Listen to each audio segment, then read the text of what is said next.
നമസ്കാരം. ഇന്ന് നമ്മൾ ഇവിടെ വന്നിരിക്കുന്നത് ഇതുണ്ടോ പെട്ടെന്ന് ഇതെന്താ സംഭവം എന്നറിയോ?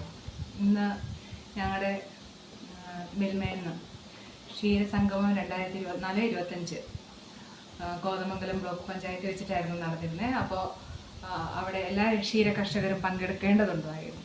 അപ്പം നമ്മൾ വലിയ ക്ഷീര കർഷകരൊന്നും അല്ല, എന്നാലും ഉണ്ടായിരുന്നു.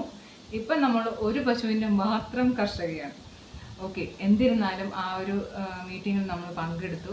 അപ്പോൾ അതിനെപ്പറ്റി സംസാരിക്കാൻ വേണ്ടിയിട്ട് സംസാരിച്ചുകൊണ്ടിരുന്ന വഴിയിൽ ഇങ്ങനെ ആൾക്കാർക്കൊക്കെ ഉറക്കം തൂങ്ങാതിരിക്കാനൊക്കെ വേണ്ടിയിട്ട് ഒരു ക്വിസ് കോമ്പറ്റീഷൻസ് ഒക്കെ ഉണ്ടായിരുന്നു. അപ്പോൾ അതിനകത്ത് പ്രൈസ് അടിച്ചതാട്ടോ ഇത്. നമുക്കൊന്ന് ഓപ്പൺ ചെയ്ത് നോക്കാനുണ്ടാകുന്നത്. ഞാനത് അവിടുന്നേ പൊട്ടിച്ചില്ല. നമ്മളിവിടെ ചേച്ചിമാരൊക്കെ ഉണ്ടായിരുന്നു, പൊട്ടിക്കുമെന്ന് പറഞ്ഞെങ്കിലും ഇതെല്ലാവരെയും കാണിച്ചിട്ട് പൊട്ടിക്കാമെന്ന് പറഞ്ഞിട്ട് ഞാനിങ്ങനെ കൊണ്ടുവന്നതാണ്. ഗിഫ്റ്റ് ഓൾവേസ് പ്രീഷ്യസ് അല്ലേ? അപ്പോൾ നമുക്കൊന്ന് നോക്കാം ഇതിനകത്ത് തന്നെയാണ്. നോക്കാവേ.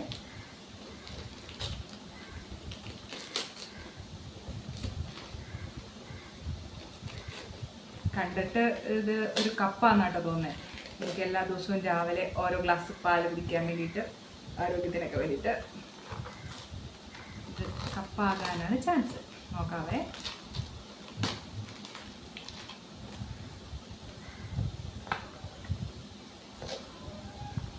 നല്ല ഭംഗിയുള്ള ഗിഫ്റ്റൊക്കെ പൊട്ടിക്കുമ്പോൾ അതും സർപ്രൈസ് ഗിഫ്റ്റൊക്കെ പൊട്ടിക്കുമ്പോൾ ഒരു പ്രത്യേക ഒരു ത്രില്ലല്ലേ അല്ലേ? ആണ്. നല്ല ഭംഗിയുള്ളൊരു കപ്പാട്ടോ.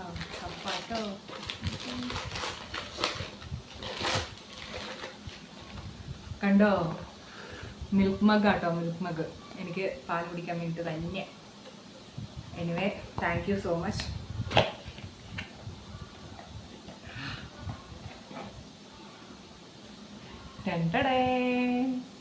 ഇതാട്ടോ നൈസ് കപ്പ്. നല്ല രസമുണ്ട്. എന്തായാലും ഫങ്ഷൻ അടിപൊളിയായിരുന്നു കേട്ടോ. ഫങ്ഷൻ്റെ തുടക്കത്തിൽ പ്രാർത്ഥനയും പിന്നെ കൈകൊട്ടിക്കളി. ഷിരവ് അവിടുത്തെ പ്രസിഡൻറ്റ്, ഞാൻ മറന്നുപോയി കേട്ടോ ഏതാണെന്നുള്ളത്, ഏതോ പഞ്ചായത്തിൻ്റെ പ്രസിഡൻ്റായിരുന്ന ഒരു സംഘം ആൾക്കാർ ഡാൻസ് കൈകൊട്ടിക്കളി ഉണ്ടായിരുന്നു. അതിലെല്ലാവരും ഭയങ്കര ആക്റ്റീവായിട്ട് ഒരു 10-15 മിനിറ്റ് ഉണ്ടായിരുന്നെന്നാണ് തോന്നുന്നത്. ആ ഒരു 15 മിനിറ്റ് ഞങ്ങൾ അവിടെ ഇരുന്ന് കണ്ടു.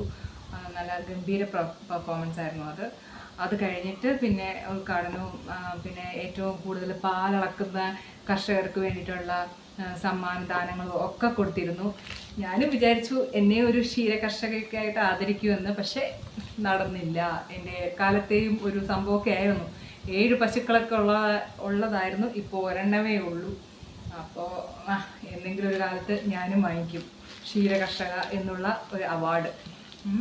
അപ്പോൾ അതിനകത്ത് മെയിനായിട്ട് പറഞ്ഞൊരു കാര്യം എന്താണെന്ന് നിങ്ങൾക്കറിയോ? ഞാൻ അത് മാത്രമേ ഇന്ന് സത്യത്തിൽ ഞാൻ ശ്രദ്ധിച്ചിട്ടുണ്ടായിരുന്നുള്ളൂ. അതെന്താണെന്ന് വെച്ചാൽ, നമ്മുടെ ക്ഷീര കർഷകരെ തൊഴിലുറപ്പ് പദ്ധതി കേട്ടിട്ടുണ്ടോ? തൊഴിലുറപ്പ് പദ്ധതിയുമായിട്ട് ചേർക്കണം എന്നുള്ളൊരു ആവശ്യം. അതിനെ പറ്റിയിട്ടുള്ള നടപടിക്രമങ്ങൾക്കൊക്കെ എന്താ ഉത്തരവ് കൊടുത്തിട്ടുണ്ടെന്നൊക്കെയാണ് പറഞ്ഞത്. അപ്പോൾ അത് കൊടുത്തിട്ടുണ്ടായിരുന്നെങ്കിൽ എന്നാ രസമായിരുന്നല്ലേ. വീട്ടിൽ ജോലി എടുത്താൽ നമുക്ക് പൈസ കിട്ടത്തില്ല, പശുവിനെ തീറ്റപ്പൊട്ടിയാൽ നമുക്ക് പൈസ കിട്ടത്തില്ല. പിന്നെ എന്തെങ്കിലും സ്വന്തമായിട്ടൊരു ബിസിനസ് തുടങ്ങിയിട്ട് അതിനകത്തുനിന്ന് എന്തെങ്കിലും വരുമാനം എടുക്കാമെന്ന് വെച്ചാൽ അപ്പോഴും നമുക്ക് പൈസയില്ല. ഉണ്ടോ? നമ്മൾ സ്വന്തം പേഴ്സണൽ ആവശ്യങ്ങൾക്ക് വേണ്ടിയിട്ടൊരു 10 പൈസ നമുക്ക് സ്വന്തമായിട്ട് എടുക്കാമെന്ന് വെച്ചാൽ നടക്കില്ല. അപ്പോഴും 100 കാര്യങ്ങളൊക്കെ കൊണ്ടൊക്കെ അങ്ങോട്ടും ഇങ്ങോട്ടൊക്കെ മാറി നടക്കുന്നത് കൊണ്ട് നമ്മുടെ സ്വന്തം ആവശ്യത്തിന് വേണ്ടിയിട്ട് നമുക്ക് പൈസ കിട്ടത്തില്ല. അപ്പോൾ ഇങ്ങനൊരു പദ്ധതിയിൽ ക്ഷീര കർഷകരെ ഉൾപ്പെടുത്തിയിട്ടുണ്ട്. ഞങ്ങളെപ്പോലുള്ള പാവങ്ങൾക്ക് ഒരു നിശ്ചിത എമൗണ്ട് ബാങ്ക് അക്കൗണ്ടിലോട്ട് വരും.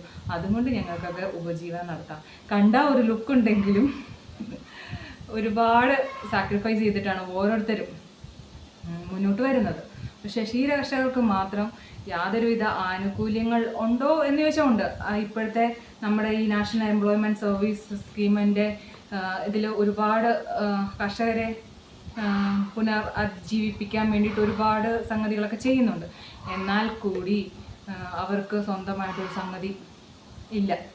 അപ്പോൾ അങ്ങനെ ഇരിക്കുമ്പോൾ ഈ ഒരു പദ്ധതി മുന്നോട്ട് വന്നിട്ടുണ്ടെങ്കിൽ അത് ഒരുപാട് ക്ഷീരകർഷകർക്ക് അതൊരു നല്ലൊരു താങ്ങും തണലുമായിരിക്കും.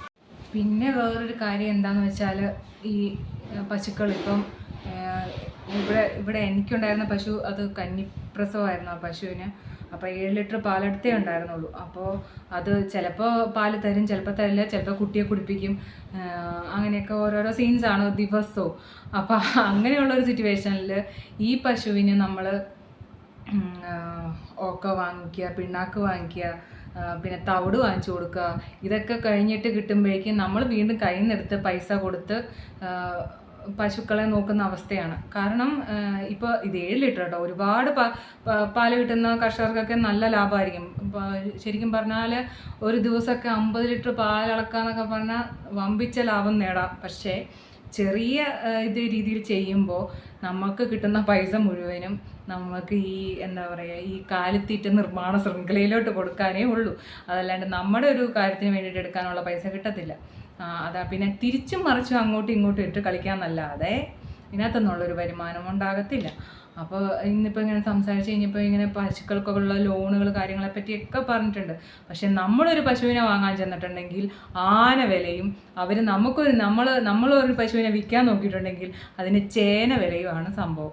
അപ്പോൾ അതും ഭയങ്കര ഇതാണ്. അപ്പോൾ നമ്മളെപ്പോലുള്ള കർഷകർക്കൊക്കെ ഒന്ന് മുന്നോട്ട് വരണമെങ്കിൽ നല്ല ഇനത്തിൽപ്പെട്ട നല്ല കറവയുള്ള പശുക്കളെ കൊടുക്കുക. അതിൽ നിന്നൊരു ആദായം കണ്ടെത്താനൊക്കെ നോക്കുകയാണെങ്കിൽ അതൊക്കെ നല്ലതുള്ള കാര്യമാണ്. അപ്പോൾ ഇന്ന് തിരക്കുകളായിരുന്നു. എന്നാലും 2-3 ദിവസം മുന്നേ തൊട്ട് നമ്മുടെ മേൽമേലെ ചേച്ചി അനിത ചേച്ചി പറഞ്ഞിട്ട് കുറച്ച് പേര് നമ്മുടെ ഈ സംഘത്തിൽ നിന്ന് കുറച്ച് പേര് പോയിട്ടുണ്ടായിരുന്നു. എന്തായാലും ക്ലാസ് നല്ല ക്ലാസ്സൊക്കെ ആയിരുന്നു. എനിക്ക് എല്ലാവരെയും അവിടെ അങ്ങനെ പരിചയമില്ല എന്ന് ഞാൻ ആദ്യമായിട്ടാണ് ഒരു ക്ഷീരസംഗമം 2024-25 അതിൽ പങ്കെടുക്കുന്നത്. അതുകൊണ്ട് തന്നെ എനിക്ക് ആരെയും അറിയില്ല, പേഴ്സണലി ആരെയും അറിയില്ല. പിന്നെ ഇതിന് മുന്നേ ഞങ്ങൾക്ക് തൊഴുത്തിൻ്റെയൊക്കെ ആവശ്യങ്ങൾക്ക് ചെന്ന് കഴിഞ്ഞപ്പോൾ നല്ല രീതിയിൽ സഹകരിച്ച ഒരുപാട് സ്റ്റാഫുകളൊക്കെ അവിടെ ഉണ്ടായിരുന്നു. അവരെയൊക്കെ കണ്ടു, ചിലരെയൊക്കെ ഒരു മേഡത്തെ കണ്ടിരുന്നു. അങ്ങനെ നമുക്ക് ഒരു കാര്യത്തിന് ഇറങ്ങി പുറപ്പെട്ട എല്ലാ സഹായവും ചെയ്തു തരാൻ പറ്റുന്ന, ഇപ്പം എന്നെ സംബന്ധിച്ചിടത്തോളം ഞാൻ ചെന്നപ്പോഴൊക്കെ ഈ 2 കൈ നീട്ടി സഹകരിച്ചവരൊക്കെയാണ് അവിടെ ഉള്ളത്. എല്ലാ കാര്യവും നല്ല വ്യക്തമായി നമുക്ക് പറഞ്ഞു തന്ന് അത് ചെയ്തു തരാനൊക്കെ പറ്റിയിട്ടുണ്ട്. ഇതാർക്കും കോംപ്ലിമെൻ്റായിട്ട് ഞാൻ ആരെയും പൊക്കി പറയുന്നതല്ല കേട്ടോ, ജെന്യുവനായിട്ടുള്ള കാര്യമാണ്. നമ്മൾ നേരിട്ട് ചെന്നപ്പോഴൊക്കെ നമ്മളെ കൊണ്ട് 150 തവണ ഒരിടത്തും കിടത്തി ഓടിച്ചിട്ടൊന്നുമില്ല. നല്ല രീതിയിൽ കാര്യങ്ങളൊക്കെ പറഞ്ഞു തന്ന് ഞങ്ങൾക്ക് അതിൻ്റെ ആനുകൂല്യം കിട്ടിയിട്ടുമുണ്ട് കേട്ടോ, ഇല്ലയെന്നൊന്നും പറയുന്നില്ല. പക്ഷേ ഇതൊക്കെയാണ് ക്ഷീരകർഷകർ എന്ന്. ഞാൻ 7 പശുക്കൾ എന്ന് പറഞ്ഞില്ലേ, കയ്യിൽ നിന്ന് പൈസ ഒരു 7 പശുക്കളുണ്ടായിരുന്നെന്ന് പറഞ്ഞില്ലേ, അതിന് എല്ലാത്തിനും നമ്മൾ കയ്യിൽ നിന്ന് പൈസ കൊടുത്തിട്ടാണ് ഒക്കത്തിനെ നമ്മൾ വളർത്തിയിരുന്നത്. ഭയങ്കര നഷ്ടമായിരുന്നു. എന്തൊക്കെയായിരുന്നു, മലപ്പുറം കത്തി, അമ്പും വില്ലും, അവസാനം പവനായി ശവമായി. എന്തായാലും എല്ലാത്തിനും ഈ നമ്മൾ പറഞ്ഞല്ലോ, ഒരു പുതിയ ബിസിനസ്സിലോട്ട് നമ്മൾ വന്നിരുന്നു, തട്ടുകട. അപ്പോൾ അതിലോട്ട് വന്നു കഴിഞ്ഞപ്പോഴത്തേനും അതിനെയൊക്കെ വിറ്റൊഴിവാക്കി. പക്ഷേ നമുക്കൊരു സെൻറ്റിമെൻ്റൽ ഫീൽ ഉള്ളതുകൊണ്ട് ഒരു കുഞ്ഞിക്കിടാവിനെ ഇവിടെ നിർത്തിയിരുന്നു. അവളാണ് ഈയിടെ പ്രസവിച്ചത്. അപ്പോൾ അങ്ങനെയൊക്കെയാണ് കാര്യങ്ങൾ എല്ലാം. ഇതിപ്പോൾ ഞാൻ പറയണമെന്ന് തോന്നിയൊരു കാര്യം എന്ന് വെച്ചാൽ, ഇത് ആരെങ്കിലും കാണുകയാണെങ്കിൽ, ഈ ഒരു വീഡിയോ ആരെങ്കിലും കാണുകയാണെങ്കിൽ ഈ ക്ഷീരകർഷകർക്ക് വേണ്ടിയിട്ട്, ഇപ്പം നാളെ ഞാൻ ഇപ്പം എൻ്റെ നിവൃത്തികേട് കൊണ്ട് ഞാൻ ചിലപ്പോൾ പശുവിനെ കൊടുക്കും, ചിലപ്പോൾ കൊടുക്കില്ല, ഇവിടെ കൂട്ടി കാണും. അതൊക്കെ ഓരോരുത്തരുടെ അനുഭവം കൊണ്ടുള്ള കാര്യങ്ങളായിരിക്കുമല്ലേ. എന്നാലും നാളെ ഒരിക്കൽ ക്ഷീരകർഷകരെ ഇങ്ങനെ തൊഴിലുറപ്പിൽ ഉൾപ്പെടുത്തുകയാണെങ്കിൽ അത് അവർക്ക് കിട്ടുന്ന ഏറ്റവും നല്ല ഒരു എന്താ പറയുക, ഏറ്റവും നല്ലൊരു വിജയമായിരിക്കും.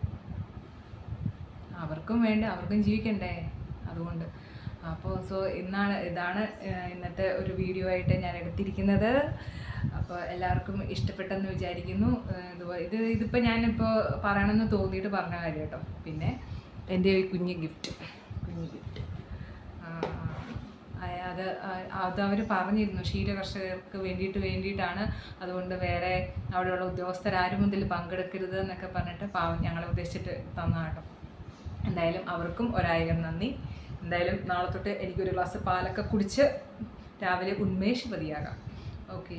അപ്പോൾ എല്ലാവർക്കും നന്ദി, നമസ്കാരം. അപ്പോൾ എല്ലാവരും സബ്സ്ക്രൈബ് ചെയ്തിട്ടുണ്ടല്ലോ. സബ്സ്ക്രൈബ് ചെയ്യാതെ കാണുന്നെങ്കിൽ എല്ലാവരും സബ്സ്ക്രൈബ് ചെയ്യണം കേട്ടോ. ലൈക്ക് അടിക്കണേ, കമൻറ്റ് പറയണേ. പിന്നെ വേറെ ഞാൻ അടുത്തൊരു ടോപ്പിക്ക് ഇതുമായിട്ട് റിലേറ്റ് ചെയ്തിട്ടൊരു ടോപ്പിക്ക് ഇടാനാട്ടോ. ഞാൻ തന്നെ കണ്ടുപിടിച്ച ഒരു കാര്യത്തെ പറ്റിയിട്ട് ഒരു ടോപ്പിക്കായിരിക്കും കേട്ടോ വരുന്നത്. അപ്പോൾ അതുവരെ കാണും വരെ എല്ലാവർക്കും നന്ദി. എല്ലാവരും സബ്സ്ക്രൈബ് ചെയ്യണം കേട്ടോ.